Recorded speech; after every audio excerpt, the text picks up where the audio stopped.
Welcome back to the Blue White Daily. You want more interviews? We've got more interviews. There's things piling up, and we wanted to get this one in before he gets onto campus in January. Today, we're welcoming in former Columbia kicker Alex Felkins, who will join the program in January, and we're excited to talk to him.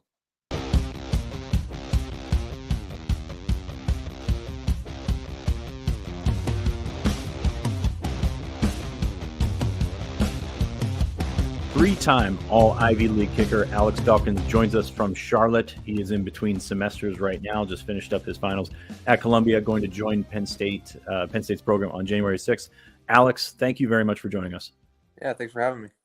It's a long road for you, obviously playing in the Ivy League for a few years. Can you detail your journey? You're originally listed from Oklahoma. I assume you're originally from there. How did you end up at Columbia? How did you end up kicking for the Lions? Yeah, so like you said, I grew up in Tulsa, Oklahoma. I went to a small private school in Tulsa called Hall & Hall. I started kicking my freshman year of high school, like most guys that kick in college and high school. I started as a soccer player my whole life. It was kind of my first love. And I started kicking my freshman year. And once I started taking it seriously, kind of around my sophomore year, I started going to, some of these third-party camps you've probably heard about. Started getting some private training. Realized I could this would be a path to college for me in kicking footballs. So as I started getting my name out on the camp circuit, my senior year, before my senior season, I started getting recruited by some schools. Columbia's quarterback coach at the time, his name was Rick Santos. He's actually the head coach in New Hampshire now.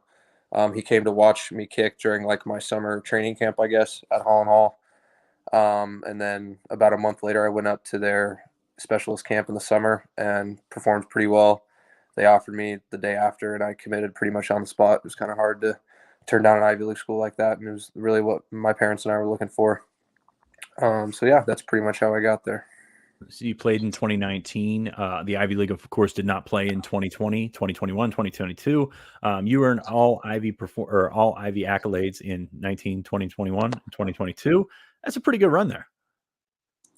Yeah, I mean, I was just doing my job, I feel like. Trying to just play to the best of my ability, doing what I know I can do.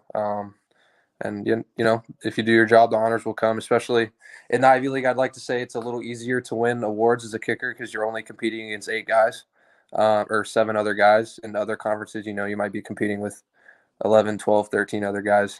So really, if I'm first or second team, even if I'm second team, that just means I'm in the top 25%. So I don't put too much stock into it. I kind of always want to be number one. But yeah, it was cool to have those accolades to my name. It kind of shows all the hard work I put in while I was there. And I'm just ready for the next step. Hopefully I'll add all Big Ten to that pretty soon. We were not trying to bring math into this podcast, but for an Ivy League guy, we'll do that. You said you wanted to do your thing and do what you do well. What is it that you do well? What is what do you bring to the table as a specialist, as a kicker? Well, first of all, I think I have a pretty big leg. I think I showed that I was the first Ivy League kicker to have 3+ 50-yard field goals in my career. And kicking in the Northeast, comes in some pretty tough conditions. So I'm pretty proud of that. I also think coming into Penn State as a fifth year, I've experienced the ups and downs of college football as a kicker. I've made some big kicks. I've definitely missed some big kicks. I've dealt with some pretty significant injuries. I've come back rehab stronger than I was before. So I think I just come in with a really good head on my shoulders. And I'm someone that's really excited for this opportunity that's ahead of me. It's something I've been waiting for since I was 14. So yeah. What's the injuries? What's the injury history and how was the road back from that? What was the hardest part about getting back to where you needed to be? Oh yeah, my sophomore year, I had a labrum repair in my hip, so that was like a 4-month rehab from a surgery. And it wasn't too bad. I had a really good rehab team behind me, but just first of all, not being able to play that year, and then second of all, like not even being able to train or practice on my own, and just having to sit on my couch and watch other guys on TV kick. That was really tough. So I had to be patient, kind of bide my time in rehab and make sure I was okay. And then on top of that, I just had, the normal athlete stuff, some muscle strains here and there, nothing significant. But, when you have to take time off kicking, it's tough because it's so muscle memory dependent, especially with like that hip surgery I had. I came back and basically had to relearn how to kick all over again. So that was tough, but definitely better now than I was before that. So yeah, the hip seems kind of important in kicking. So I'm glad you got that fixed. So you wrapped up your career. Ivy League's got 4 years to play for. You wrap up your career. You still have eligibility left. At least 1 year, kind of a gray area with some things. So we'll see if that turns into 2. but you found yourself, looking for a new home. How did you find Penn State, and how did Penn State find you? Yeah, so I actually entered my name in the transfer portal before this last season because Columbia has a pretty good history of sending specialists as grad transfers to some big schools. And my head coach, I think he kind of knew preemptively that I was probably going to look to grad transfer of my last year that I had since I had the COVID year. So he actually kind of gave me his blessing, encouraged me to enter the portal before the season, kind of put my name out there and get a head start. And to be honest, nothing really happened, which was kind of disappointing. So I played my whole senior year, and then about 2 weeks before our season ended, I announced that I had entered the transfer portal officially again on Twitter and all that. And about a week or two later, Coach Collins, the special teams coordinator, reached out to me. We had a few conversations, a few phone calls. He offered me a preferred walk-on spot, however significant that is. And I had one or two other schools that I was considering pretty heavily. But I talked to my parents about it. We just thought Penn State was the best place for me to go with my long-term goals. And I knew I wasn't really going to get a better opportunity, at a top 10 program like that. Any given year, not many are going to be looking for a kicker. So yeah, it was a pretty easy decision on my part. Yeah, why Penn State? What put them over the top from the other schools that you were looking? Not sure which other schools you were looking at, but what put them over the top? And how does that change from you were looking as a high school prospect at getting the Ivy League, getting that Ivy League degree, which is awesome, obviously. But how's the criteria different as a grad transfer? Yeah, so for this kind of recruiting process, it was 100% a football first decision for me. Coming out of high school, I had some bigger offers, but I kind of made a 40-year decision to go to Columbia. Kind of set myself up for the rest of my life whenever my football career is over. But with this grad transfer process, my ultimate goal is to go to the NFL. So I wanted to pick the program that was going to put myself in the best position to do that. And also, I just wanted to have like that big time college football experience that I felt like I'd been missing for the last 4 years. And Penn State kind of checked all those boxes. I built up a really good relationship with Coach Collins pretty quickly in the process. It's kind of, you look on YouTube, you see those videos of the whiteout games. It's kind of hard to turn that down. So, it was definitely, like I said before, it was the best opportunity for me to walk into. So, it was pretty easy. So with specialists, these coaches, every coach knows somebody, whether it's a kicking coach or especially, a long snapping coach, whatever. Was there a contact between Coach Collins and your guys or anything like that? And who have you been working out with? And how does that whole fraternity, did that help you get here? Well, from a training standpoint or from a technical standpoint, absolutely. I mean, like I said, I'm working out here in North Carolina with a guy named Dan Orner. If you look him up on the internet, you see guys that have trained with him. He has a pretty solid track record. He's definitely one of the best in the country. I also have a good relationship with the guys at Cole's Kicking. I'm not super loyal to one camp. I'm one of those types of guys that the more eyes that I can get on my swing and the more opinions I can get and kind of take bits and pieces from kind of every school of thought, I'm going to take that opportunity, But all the coaches that I've trained with, I have great relationships with. And to be honest, I'm not really sure how Coach Collins went about his business looking into my background. I'm sure he talked to a couple guys, but I honestly have no idea. You'll have to ask him that. You seem like a thoughtful guy. What's the college, or not the college? What's the camp scene like as a kicker? You mentioned Coles, and you've got Cornblue. You've got all these different kicking camps, and you've got loyalists. You've got guys that are only about their guys. What's it like as a kicker to first like walk into that whole, I don't want to call it a mess, but that whole situation? It's kind of tough, to be honest, because like when you're a freshman or a sophomore in high school, you see the rankings that they put on at those camps, and you put so much stock into those and kind of where you're at, whether like you're, number 7 or number 8, or you want to be in the top 5 or the top 10 or the top 15 or whatever. And especially like as a freshman or sophomore in high school, you don't really understand how the recruiting process works. And then like once I got into college, I realized that first of all, coaches really don't care about those rankings. And second of all, like even the guys that are highly ranked may not pan out. So it's really all about what happens once you get to college.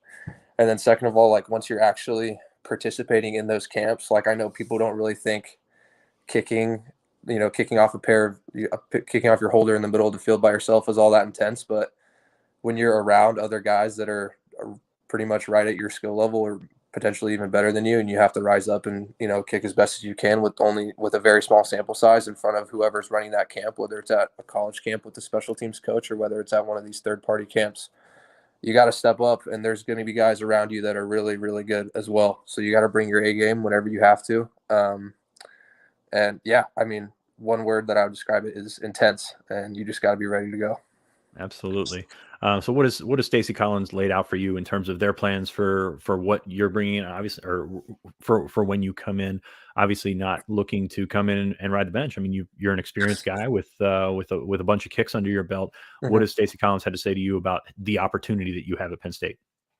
Yeah, I mean, first and foremost, I'm walking into a big school where I have a 50-50 shot to play. With Jake leaving and Chris leaving, the specialist group is pretty young, so they're looking for me to come in and kind of provide a leadership role. And then second of all, obviously they have Sander there. He's really, really talented, but he hasn't played in a game yet, so they're just looking. They haven't promised me anything at all. I would like to say that. It's very much a 50-50% competition.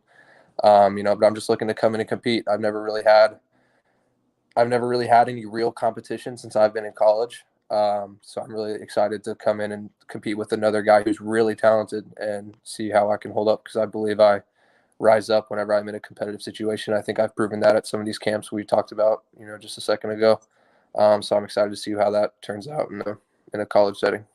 11 of 16 on field goals this year. You had a 53-yarder in the season opener. But looking at the numbers deeper, 28 of 28 on extra points, which people obviously take those for granted, but they're very important. And it's not, 28 or going 100% is not something everyone can do at any level of kicking. And then 29 touchbacks. That's the number that got me, as Penn State had trouble at times this year finding a guy that can put it in the end zone consistently. Is that a way that you think you can find your way to the field fastest? I mean, to be honest, I don't think I'm going to play earlier on kickoffs or field goals. My goal is definitely to play on both. I think I'm equally as good at both of those. I honestly, I'd argue I'm a little bit better at field goals right now in my career. But, I'm just going to come in and give my 100% on both field goals and kickoffs and see how it turns out. You came down for a visit in December. Was that your first time on campus? And what did you think of Penn State? I know it was a little bit cold, and I think there was probably some snow on the ground at some point. But what did you think of Penn State in your first look? Hey, you got to remember, I was in New York for the last 4 years. A little cold doesn't bother me. That's fair. That's fair. Yeah, no, it was my first time. I committed before I actually visited. I pretty much expected what I got. World-class facilities, everything you kind of need in one building. Stuff, obviously an Ivy League school is not going to have. And I told Coach Collins this in my process, I really don't care about that stuff. One thing about going to an Ivy League school and not having some of the resources that these big schools have is that you realize you don't actually need a whole lot. So it's nice to have these resources that they're going to provide me on campus. But I guess the number one thing I'm excited for is really Columbia is right in the middle of Manhattan in New York, so it's very much a big city feel. You kind of have to grow up quick, and I never got that classic college experience, I like to call it. So I'm really excited to come in and just kind of be in a small college town, because I realize State College, there's not a whole lot else besides Penn State there. So I'm excited for that. But it seems like a really nice place. Obviously, the fan base is really passionate. I'm used to the Northeast weather, so the cold, the wind, the rain doesn't really bother me. So yeah, I'm just excited to get on campus and move in and get going. Just one point of advice. Maybe we want to hold off on that facilities talk around your future head coach. I don't think he particularly agrees with that. But when you get to Penn State January 6th and spring ball and things like that, what are you looking forward to the most? What are the goals for you heading from here on out? Honestly, I'm really excited to come in and just start working with the snapper and the holder. I know Tyler Derznansky, he's a really, really talented snapper. And then, whoever the punter is going to be this year. I'm looking forward to getting some work in with them before spring ball starts. And then I'm really just looking forward to coming in spring ball and competing, making a name for myself. That's what I'm here for. Getting used to being a part of a new team. I'm just excited to come in and compete, like I said. Former Columbia kicker, 3-time All-Ivy League kicker, and future Nittany Lion Alex Felkins has joined us on the BWI Daily. Alex, thank you very much, and we'll catch up with you when you get on campus. Absolutely. Thanks for having me. Thank you guys for joining the BWI Daily. Again, thanks to Alex, and thanks to all of you that joined. Remember, like our videos, subscribe to our channel, and we will catch you next time on the BWI Daily.